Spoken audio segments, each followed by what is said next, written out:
Hello guys, आप सब जानते हो कि मेरा नाम रिहान है और मैं एफएफएल की नॉलेज देता हूँ। एफएफएल की ओवरऑल इंस्ट्रक्शंस देता हूँ और सब कुछ बताता हूँ कि अंदर कैसे होता है, क्या होता है। लेकिन मैं कभी कोई ऐसी चीज़ नहीं बताऊँगा जो मेरे खिलाफ हो सके, इस पर किसी को कोई इशू हो या एतराज़ हो। मैं वही नॉलेज देता हूँ जो नेसेसरी है और 3 लैंग्वेजेस यूज़ करता हूँ, आप लोगों को मालूम है, इंग्लिश, हिंदी और फ्रेंच। तो हिंदी इसीलिए मैं बोलता हूँ ताकि नेपाल, हमारे यहाँ भी काफ़ी लोग इंटरेस्टेड है फ्रेंच फॉरेन लीजन में और एक बहुत ही बेहतरीन आर्मी है। देखो, आज मैं बताऊंगा कि ये जो 6 महीने का प्रोबेशन पीरियड होता है, एफएफएल सबको ट्राई करना देना चाहता है। देखो, जो लोग 60 लोगों की ग्रुप बनती है, ठीक है, 60 लोगों की ग्रुप में 40 लोगों को सिलेक्ट करते हैं वो लोग, 40 मिनिमम। अब 40 लोगों को वो लोग, उसमें से कई लोग डिजर्ट होते हैं, क्विट करते हैं, लेकिन वो लोग चांस देते हैं। और जो 20 रिजेक्ट होते हैं वो लोग को फिर से आने का मौका देते हैं वो लोग। सबसे बड़ी बात कि आप फिर से रिटर्न आ सकते हैं। अगर आप हेल्थ से फेल हुए हो, फिजिकल एक्सरसाइज से, तो 3 महीना उसके लिए वेटिंग है। अगर आपकी आंख की सर्जरी या ऐसी कोई सर्जरी हुई हो तो उसके लिए 11 महीने या 2 साल की वेटिंग है। अगर आपका आईक्यू टेस्ट बराबर ना हो तो उसमें 8 महीने या 9 महीने की कुछ वेटिंग है। तो ऐसा कर करके वो लोग कई बार आपको, हर हर इंसान को चांस देना चाहते हैं एक्चुअली वो लोग। मैंने कई केसेस देखा वहाँ, और मेरी तो लगातार बातें होती रहती है, अंदर के लोग भी मुझे कांटेक्ट करते, चैनल ही बढ़ रहा है इतना। अब ऐसा है कि मैंने ऐसे ऐसे लोगों को मिला जो तीसरी बार ट्राई किए और पास हो गए। इतनी बड़ी बात, तीसरी बार ट्रायल में ही पास। तो बहुत ही एंथुसियास्टिक होते हैं वो लोग, बहुत खुश रहते हैं। एक बात आपसे बताना चाहता हूँ कि ये जो 6 महीने की प्रोबेशन पीरियड होती है, ट्रायल पीरियड, इसमें आपको क्विट करने के लिए आपको मौका दिया जाता है। वो लोग समझते हैं इंसान के दिमाग को कि आप लोगों पे भार पड़ रहा है, तो वो लोग आपको थोड़ा सा, अगर आप फार्म ट्रेनिंग में बोलते हो कि मुझे क्विट करना है, नहीं जम रहा है, बहुत टफ है, इससे अच्छा मैं कहीं और कुछ काम कर लूँगा, तो वो लोग आपको इग्नोर करते हैं कई बार। लेकिन जब आप एकदम ही सीरियस हो जाते हैं कि भाई मुझे अब होना ही है, आप कॉलोनल, आप जाके बात करते हो लिeutenant से, तो आपका वो एक्शन ले लिया जाता है, आपको बस में रवाना कर दिया जाता है। अब उधर क्या होता है, उधर एक वेटिंग रूम होता है। और कई बार हम लोग डॉक्यूमेंट्रीज देखते हैं तो एक प्रिजन है, जो लोग छोड़ के जाते हैं उसको एक प्रिजन दिया जाता है, प्रिजन की सज़ा, जो प्रिजन में बस एक रूम में रहना है और वो लोग जो बोलना है करना है। पहले प्रिजन होती थी, अब कोई प्रिजन नहीं है। अब एक नॉर्मल रूम होता है जिसमें आड़ा टेढ़ा कबाड़ रखा होता है, जैसे कि बहुत सारा सामान रखा होता है, उसी में वो लोग, ये जो क्विट करने वाले लोग हैं, उनको मौका देते हैं कि आप लोग इधर बैठो, और उनसे इतना काम करवाते हैं कि बाप रे बाप, मतलब आदमी काम कर करके फिर से उसमें इन्वॉल्व करते हैं वो लोग। उसमें डेफिनेटली बहुत फ्री टाइम मिलता है, बहुत ज़्यादा फ्री टाइम मिलता है। लोग बात करते हैं, लोग कॉफ़ी बनाते हैं और ज़्यादा के चॉकलेट खरीद सकते हैं। उसमें आपको लिबर्टी है, फ्रीडम है, उसमें कोई पकड़ नहीं है, कोई आपका कोई ग्रुप नहीं है, कोई आपका कॉर्पोरल नहीं है, कोई आपको इंस्ट्रक्शन नहीं दे सकता। आप वो रूम में अपनी मर्जी के मालिक हैं। लेकिन वो लोग आपको मौका देते हैं कि आप अभी भी सुधर के वापस आ जाइए लीजन में। अच्छा बिहेवियर किया जाता है आपके साथ। कोई भी बार या इवेंट्स या पार्टीज हो, आपको इनवाइट किया जाता है, आपको यूज़ किया जाता है काम के लिए। आपको उसमें बर्तन धोना होता है, टॉयलेट धोना होता है, और पूरी वो लादियाँ, रूम्स वगैरह पोछना होता है 3 बार। 3 टाइम के लिए वो लोग आपको कौरवे काटतेर के लिए बुलाते हैं।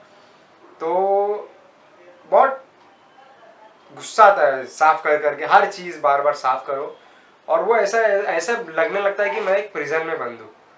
एकदम तकलीफ होने लगती है कि क्या है ये प्रिजन में, मुझे निकलना है, जल्द से जल्द जाना है।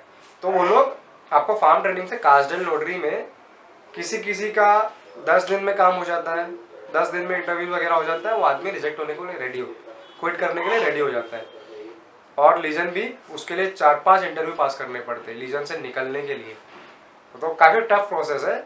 और मेन फिर कॉलोनल के सामने आना पड़ता है, इतना बड़ा कॉलोनल, वो कॉलोनल आपसे बात करता है कास्टल नोटरी में, तो उसको पूरा ठीक से जाके एंगाजे वॉलंटियर दीपक अवजोद्रमु कॉलोनल, ऐसा बोल के प्रॉपरली, उसका एक प्रोसीजर है, और बोल के वो फिर समझाता है तुमको कि मत छोड़ो, क्यों जा रहे हो, आपके जैसे इंसान की ज़रूरत है हमको, हम, आप डेफिनेटली, आपके अंदर कॉन्फिडेंस है।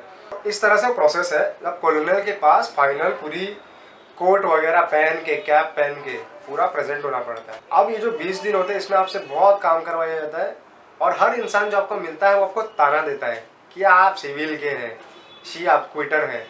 तो वो इतना ताना सुन सुन के कई लोग, वो एक ऐसा प्रोसेस है, प्यार से भी वो लोग समझाते हैं और ताना भी देते हैं कि अरे अपने कमरात को छोड़ के जा रहा है तो क्विट कर दिया हुआ बंदा है, ऐसा वैसा है।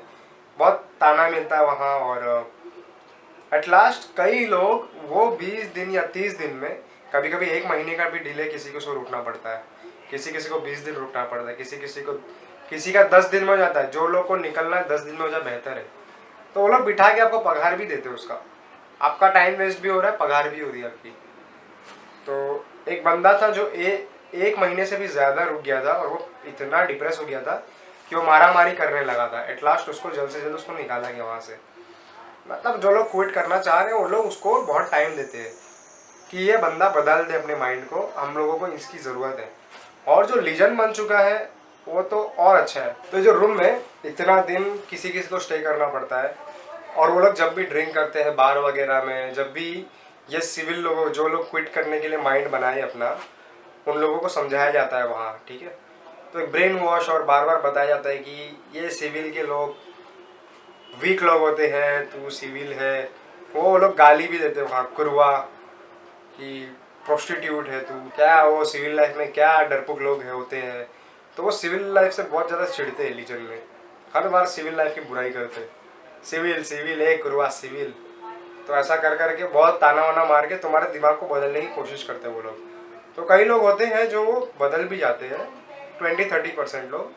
बाकी जो लोग क्विट करने का दिमाग बना लिया है वो लीजन कंटिन्यू कर ही नहीं सकता, क्योंकि लीजन में अच्छे अच्छे जो बोलते हैं ना स्ट्रॉन्ग लोग टूट जाते हैं।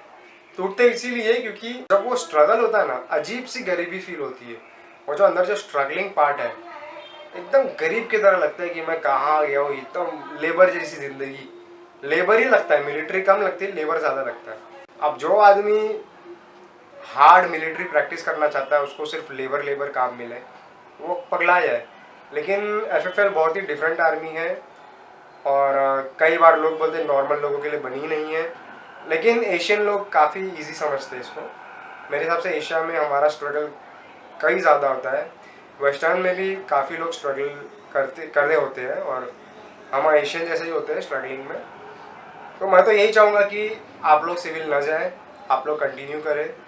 और सिविल में ये जो प्रोसेस होता है, कोई जेल वगैरह कुछ नहीं है, एक रूम होता है एकदम अजीब सा रूम, जिसमें सामान वामान सब डिसऑर्गेनाइज पड़ा रहता है, और आपको एक खटिया दे दी जाती है, एक खटिया और चादर, और आप रहिए उस पर, रहिए खाइए पिए, कोई देखने वाला कुछ नहीं। एक बंदा तो हमारे ग्रुप में भाग गया था रूम से, सीधा भागा, एक अगले दिन आया, मोबाइल लेके आया, वही मोबाइल से हम लोगों ने फ़ोटो खींची थी। जो फ़ोटो मैं अपनी लगा के रखा हूँ वो उसी ने लिया मोबाइल से। तो अननेसेसरी चीज़ें भी होती है, और रॉबरीज भी होती है, लोग भाग के फैंस भाग जाते हैं अपने घर पे। फिर पुलिस उनको भी क्या पड़ी है, मिलिट्री को अगर हाथ में आ गए तो मिलिट्री वापस आके उनको दे देती है कास्टलरी रेजिमेंट में। बाकी वो ये उसमें कोई पुलिस का इशू नहीं बनता है, ना उनको कस्टडी होती है ना इम्प्रिजनमेंट होती है। तो ऐसा प्रोसेस है। क्विट करना है उसको बहुत समझाया जाता है, मनाया जाता है। मैं आपको ऐसे नॉलेज देता रहूँगा, और नॉलेज सबसे बड़ी चीज़ है दुनिया में। अगर आपको एफएफएल के लिए या कोई भी आर्मी के लिए प्रैक्टिस करनी है तो मेरे पास कुछ टेस्ट्स हैं। वो एक टेस्ट होता है जो आप कर सकते हैं, आप मेल कर सकते हैं, तो मैं आपको उसका पूरा ई बुक फॉर्मेट दे सकता हूँ। ठीक है, आप सब्सक्राइब करिए। Thank you, bye bye.